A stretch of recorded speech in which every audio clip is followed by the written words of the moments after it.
ಇವತ್ತಿನ ಈ ಒಂದು ವಿಡಿಯೋದಲ್ಲಿ PUC ರಿಸಲ್ಟ್ ಅನ್ನ ಯಾವ ತರ ಚೆಕ್ ಮಾಡೋದು ಅಂತ ಹೇಳ್ತೀನಿ. ವಿಡಿಯೋನ ಕೊನೆ ತನಕ ನೋಡಬೇಕು. ವಿಡಿಯೋ ಇಷ್ಟ ಆದ್ರೆ ಲೈಕ್ ಮಾಡ್ರಿ, ಶೇರ್ ಮಾಡ್ರಿ, ಸಬ್ಸ್ಕ್ರೈಬ್ ಮಾಡ್ರಿ. ಫಸ್ಟ್ ಕ್ರೋಮ್ ಬ್ರೌಸರ್ ಅನ್ನು ಓಪನ್ ಮಾಡಬೇಕು. ಓಪನ್ ಮಾಡಿ ಇಲ್ಲಿ ಸರ್ಚ್ ಬಾಕ್ಸ್ ಅಲ್ಲಿ PUC ರಿಸಲ್ಟ್ 2026 ಅಂತ ಸರ್ಚ್ ಮಾಡಬೇಕು. 26 ಅಂತ ಸರ್ಚ್ ಮಾಡಿ ಇಲ್ಲಿ ಫಸ್ಟ್ ಕರ್ನಾಟಕ ಎಕ್ಸಾಮಿನೇಷನ್ ರಿಸಲ್ಟ್ 26 ಐತಲ್ಲ ಅದ್ರ ಮೇಲೆ ಕ್ಲಿಕ್ ಮಾಡ್ಕೋಬೇಕು.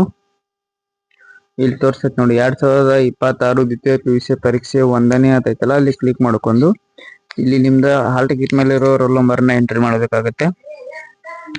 ರೋಲ್ ನಂಬರ್ ಅನ್ನ ಎಂಟ್ರಿ ಮಾಡತ್ತಾ ಇದೀನಿ.